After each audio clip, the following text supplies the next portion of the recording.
So good morning guys. तो start करते हैं आज की रिवीजन क्लास। बताइए मझगांव डॉकयार्ड लिमिटेड ये कहां पर है? तो आंसर होगा मुंबई में। अब बताइए garden rich ship builders limited कहां पर है? ये आपको मिलेगा कोलकाता में। अच्छा, बोकारो आयरन स्टील प्लांट कहां पर है? ये आपको मिलेगा झारखंड में। और भिलाई आयरन स्टील प्लांट आपको मिलेगा छत्तीसगढ़ में। और इन दोनों को, बोकारो स्टील प्लांट हो गया और भिलाई स्टील प्लांट हो गया, दोनों को रशिया की मदद से बनाया गया है। चलो एक प्रश्न है करंट अफेयर्स का आपके लिए। आपको बताना है अभी किस देश ने स्टील का निर्माण किया था बिना कोयले का यूज किए? कौन सा देश है वो? फिर बताइए राउरकेला आयरन स्टील प्लांट ये आपको मिलेगा उड़ीसा में और इसे जर्मनी की सहायता से बनाया गया। स्टॉकहोम सम्मेलन कब हुआ था? 1972 में। और विश्व में पहली बार सस्टेनेबल डेवलपमेंट पर पहला सम्मेलन था। इंपीरियल बैंक की स्थापना कितने बैंकों को मिलाकर के की गई थी? 3 बैंकों को। तो कौन कौन से बैंक थे वो? देखो, बैंक ऑफ कोलकाता जिसकी स्थापना होती है 1806 में, बैंक ऑफ मुंबई जिसकी स्थापना होती है 1840 में, और बैंक ऑफ मद्रास की 1843 में। तीनों को मिलाकर के इंपीरियल बैंक बना था 1921 में। और इसी इंपीरियल बैंक का नाम 1 जुलाई 1955 में एसबीआई हो गया था। और भारत की पहली बैंक जिसका राष्ट्रीयकरण हुआ तो आरबीआई है। कब हुआ था? 1 जनवरी 1949 को। सेबी की स्थापना कब होती है? 1988 में। और नाबार्ड की स्थापना किस समिति की सिफारिश पे होती है? शिवरमन समिति। कब? 12 जुलाई 1982, 1982। इसका हेडक्वार्टर मिलेगा आपको मुंबई में। और हाँ गाइस, देखिए इंडिया के टॉप बैंक एडुकेटर्स एक बार फिर अनअकैडमी पर आपके लिए ला रहे हैं ढेर सारी फ्री क्लासेस। तो अनअकैडमी की हर क्लास कंडक्ट की जाती है आपके बैंक की हर परीक्षा की तैयारी को और भी ज्यादा मजबूत करने के लिए। और ये सारी फ्री क्लासेस आपको मिलेंगे अनअकैडमी पर, जहां पर आप अपने फेवरेट टीचर के साथ अपने घर से अपने पर्सनल शेड्यूल के हिसाब से पढ़ सकते हैं। और अनअकैडमी की हर क्लास आप लाइव नहीं तो बाद में रिकॉर्डेड सेशन के द्वारा भी अटेंड कर सकते हैं। और अगर आप चाहें तो क्लास को डाउनलोड करके ऑफलाइन भी देख सकते हैं। और आप लाइव क्लास में आस्क अ डाउट फीचर के द्वारा टीचर से अपने डाउट भी क्लियर करवा सकते हैं। और आप लाइव क्विजेज और टेस्ट सेशन भी अटेंड कर सकते हैं, जहां पर आपको अपनी लाइव रैंकिंग भी देखने को मिलेगी। और अनअकैडमी पर टोटल 12 भाषाओं में क्लासेस कंडक्ट होती है। तो आप अपनी फेवरेट भाषा में क्लास अटेंड कर सकते हैं। आप अपने टीचर के साथ इंटरेक्ट कर सकते हैं, लाइव पोल में पार्ट ले सकते हैं। और ये सभी फीचर आपको मिलेंगे एक ही प्लेटफॉर्म पर, एक ही सब्सक्रिप्शन के साथ। तो आज ही सब्सक्राइब करें अनअकैडमी पर और इन सभी बेनिफिट्स का लाभ उठाइए। और हाँ देखिए, अगर आप मेरा कोड जो कि है क्रेक एग्जाम 10 यूज करते हैं तो आपको एडिशनल 10% का इंस्टेंट डिस्काउंट भी मिलता है। तो आपको इन सभी क्लासेस के जो लिंक हैं वो नीचे डिस्क्रिप्शन में मिल जाएंगे, तो वहां जाकर के आप इन सबका बेनिफिट उठा सकते हैं। अभी हम बढ़ते हैं आगे। तो फिर बताइए, वर्ल्ड ओरल हेल्थ डे, विश्व मुख स्वास्थ्य दिवस कब मनाया जाता है? 20 मार्च को। इसकी थीम थी be proud of your mouth. International happiness day कब होता है? अंतरराष्ट्रीय प्रसन्नता दिवस, ये होता है 20 मार्च को ही। इसकी क्या थीम थी? शांत रहें, समझदार बने, दयालु हों। Keep calm, stay wise, be kind. फिर बताइए, विश्व गौरैया दिवस, वर्ल्ड स्पैरो डे कब होता है? तो ये भी 20 मार्च को होता है। इसकी थीम थी I love sparrow. World sleep day कब होता है? ये होता है 19 मार्च को। इसकी क्या थीम थी? Regular sleep, healthy future. वैश्विक पुनरावर्तन दिवस, ग्लोबल रिसाइकलिंग डे, ये 18 मार्च को होता है। इसकी थीम थी रिसाइकलिंग हीरोज। राष्ट्रीय टीकाकरण दिवस, नेशनल वैक्सीनेशन डे कब होता है? तो 16 मार्च को होता है। फिर बताइए, वर्ल्ड कंज्यूमर राइट डे, ये 15 मार्च को होता है। इसकी थीम थी टैकलिंग प्लास्टिक पॉल्यूशन। और वर्ल्ड किडनी डे ये होता है मार्च के दूसरे गुरुवार को, तो इस बार हमने ये 11 मार्च को मनाया। इसकी थीम थी living well with kidney disease. अंतरराष्ट्रीय महिला दिवस होता है आपका 8 मार्च को। इसकी थीम थी women in leadership, achieving an equal future in a कोविड-19 वर्ल्ड। और राष्ट्रीय सुरक्षा दिवस, नेशनल सेफ्टी डे, 4 मार्च को होता है। इसकी थीम थी रोड सेफ्टी। तो अब पुराने महीने के करंट अफेयर्स का रिवीजन हम लोग करेंगे। तो बताइए, केंद्रीय उत्पाद शुल्क दिवस, सेंट्रल एक्साइज डे कब मनाया जाता है? तो आंसर होगा 24 फरवरी को। और अगर आपसे पूछा जाए central board of excise and customs के अध्यक्ष कौन है? एम अजीत कुमार है। जम्मू एम्स के पहले निदेशक के रूप में किसे नियुक्त कर दिया गया है? डॉक्टर शक्ति गुप्ता को। एक्चुअली में प्रधानमंत्री नरेंद्र मोदी ने फरवरी 2019 में इसकी नींव रख दी थी, जो कि 2023 में बनकर के पूरा होगा। जिंदल पावर के नए अध्यक्ष बने थे अनिल कुमार झा। बताइए किस राज्य सरकार ने सभी गांवों में लाल लकीर मिशन शुरू किया? तो पंजाब में।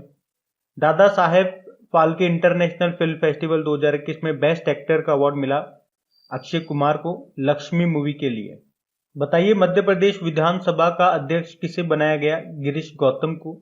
युवा Bharat the heroes of today नाम की बुक को किसने लिखा? तो आंसर होगा देवेर सिंह भंडारी ने। मंगल ग्रह में ऑडियो रिकॉर्ड करने वाला पहला देश बना था यूएसए। नासा ने जो मंगल पर अपना परसेवरेंस रोवर भेजा था उसने रिकॉर्ड किया था। आंध्र प्रदेश के किस जिले को प्रधानमंत्री किसान राष्ट्र पुरस्कार के लिए चुना गया था? तो आंसर होगा अनंतपुरम। किस राज्य ने प्लास्टिक कचरे से अपनी तरह की पहली सड़क का निर्माण किया था? त्रिपुरा ने। बताइए आरबीआई ने पेमेंट बैंक बैलेंस की सीमा को कितना कर दिया? तो इसको 2 लाख कर दिया, पहले 1 लाख रुपए था। और ऐसा इसको लागू करने वाला पहला जो बैंक बना है वो एयरटेल पेमेंट बैंक बना है, ये भी याद रखना।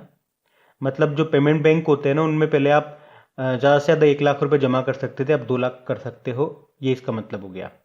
बताइए राजस्व सचिव के रूप में किसे नियुक्त किया गया था? तरुण बजाज को। और आर्थिक मामलों के सचिव बने थे अजय सेठ। बताइए वीवो ने किसे अपना ब्रांड एम्बेसडर बनाया था? तो विराट कोहली को। संकल्प से सिद्धि पहल को किसने लॉन्च किया था? ट्राइफेड ने। ट्राइफेड की बात करेंगे, इसकी फुल फॉर्म होती है tribal cooperative marketing federation of India. इसके एमडी प्रवीर कृष्णा हैं। इसकी स्थापना होती है 1987 में, नई दिल्ली में हेडक्वार्टर है। सिनेमा थ्रू रासा नाम की बुक को किसने लिखा था? प्रचंड प्रवीर ने। और संसदीय कार्य मंत्रालय के सचिव कौन बने? ज्ञानेश कुमार बने थे।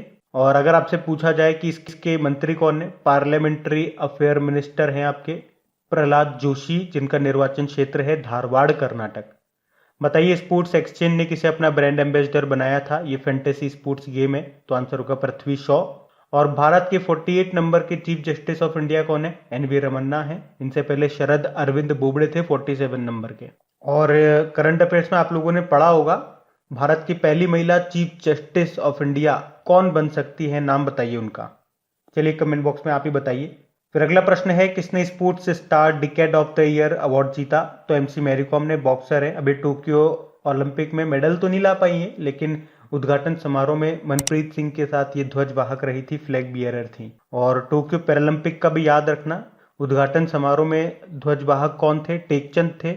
और समापन समारोह में कौन थी? अवनी लेखरा थी, जो कि शूटर है, जिन्होंने गोल्ड जीता था 10 मीटर एयर राइफल में। बताइए अटल इनोवेशन मिशन के निदेशक कौन बने? डॉक्टर चिंतन वैष्णव। तो अब कल के करंट अफेयर्स का हम लोग रिवीजन करेंगे। अच्छा तो बताइए भारत किस देश के साथ ऑस इंडेक्स एक्सरसाइज का आयोजन कर रहा है? तो आंसर होगा ऑस्ट्रेलिया। ये 5 से 13 सितंबर तक चलना है। कहां पे? ऑस्ट्रेलिया में। इसमें भारत की तरफ से आईएनएस शिवालिक और आईएनएस कदमत ने हिस्सा लिया। बताइए असम के समग्र शिक्षा अभियान का ब्रांड एम्बेसडर बनाया किसे? लवलीना बोरगोहेन को। आप जानते हो ये बॉक्सर है। अभी टोक्यो ओलंपिक में 69 किलोग्राम में ब्रोंज मेडल इन्होंने जीता था, ये असम से ही है। प्लास्टिक समझौता शुरू करने वाला पहला एशियाई देश कौन सा बना? तो आंसर होगा भारत। और इस पैक्ट का उद्देश्य क्या है? प्लास्टिक को रिसाइकिल किया जाए, उसे रीयूज किया जाए, वेस्ट कम से कम हो। और बताइए आयुष मंत्रालय ने औषधीय पौधे वितरित करने के लिए कौन सा अभियान शुरू किया? हमारा आयुष मंत्री कौन है? सर्बानंद सोनोवाल है। शिपिंग मंत्रालय भी इन्हीं के पास है। और इन्होंने चलाया अभी आयुष आपके द्वार अभियान। चलिए एक प्रश्न का जवाब आप दीजिए। इसी तरह का अभियान राजस्थान से भी चलाया था। 4 औषधीय पौधे बांटे जाएंगे उसमें, उसका नाम क्या है? अब बताइए रूड लाइफ नाम की बुक को लिखा किसने? वीर सांघवी ने। एशियाई स्क्वैश महासंघ यानी कि एशियन स्क्वैश फेडरेशन के नए उपाध्यक्ष वाइस प्रेसिडेंट बने कौन? साइरस पोंचा, जो कि squash racket federation of India के महासचिव हैं। अच्छा एशियाई स्क्वैश महासंघ एशियन स्क्वैश फेडरेशन का हेडक्वार्टर कहां पर है? जहां पे बैडमिंटन वर्ल्ड फेडरेशन का है, यानी कि कुआलालंपुर मलेशिया। बताइए किसने Dutch Grand Prix Formula 1 race जीत ली? तो आंसर होगा मैक्स वर्स्टपन। ये रेड बुल के ड्राइवर हैं और ये नीदरलैंड से हैं। बताइए भारत का पहला डुगोंग संरक्षण रिजर्व स्थापित करने वाला राज्य कौन सा बना? तमिलनाडु। कहां पे स्थापित करेगा? पाक खाड़ी में। पाक खाड़ी यानी कि पाक जल डमरू मध्य, पाक स्ट्रेट बोल दीजिए आप, जो कि श्रीलंका और भारत के बीच में है। डुगोंग से आपको याद होगा, इसी को सी काऊ बोला जाता है, जो कि अंडमान निकोबार का राज्य पशु भी है। और वर्ल्ड डुगोंग डे मनाते हैं 28 मई को। Know your rights and claim them a guide for youth, इस बुक को किसने लिखा? जो एक्ट्रेस हैं, हॉलीवुड एक्ट्रेस एंजेलिना जोली, उन्होंने गेराल्डिन वॉन ब्यूरेन के साथ मिलकर इसको लिखा है। बताइए कौन सी बीमा कंपनी एक्साइड लाइफ इंश्योरेंस में 100% की हिस्सेदारी का अधिग्रहण करने जा रही है, खरीदने जा रही है? तो HDFC लाइफ इंश्योरेंस। और इसके CEO कौन है? विभा पडलकर, जिसका हेडक्वार्टर है मुंबई में। पत्रकारों के लिए पत्रकार कल्याण कोष योजना शुरू की छत्तीसगढ़ ने। और इसी तरह से उड़ीसा ने भी पत्रकारों के लिए एक योजना शुरू की थी। बता सकते हो आप कौन सी? हम बात कर रहे हैं गोप बंधु संपत्तिका स्वास्थ्य बीमा योजना। बताइए इंटरनेशनल ओलंपिक कमेटी के पूर्व अध्यक्ष का निधन हो गया, उनका नाम क्या है? जैक्स रॉग है। 2001 से लेकर 2013 तक इसके अध्यक्ष रहे थे ये। वर्तमान में इसके अध्यक्ष कौन है? थॉमस बक हैं। इसका हेडक्वार्टर लुज़ेन स्विट्जरलैंड में है। और इंटरनेशनल ओलंपिक डे कब मनाते हैं? 23 जून को मनाते हैं, क्योंकि इसकी स्थापना हुई थी 23 जून 1894 को। तो गाइज ये था हमारा आज का रिवीजन वाला सेशन अच्छा लगा इसे लाइक करके शेयर जरूर करना अपने दोस्तों के साथ में। अपने हर स्टडी ग्रुप में एक बार इसको शेयर जरूर कर देना। Thank you guys.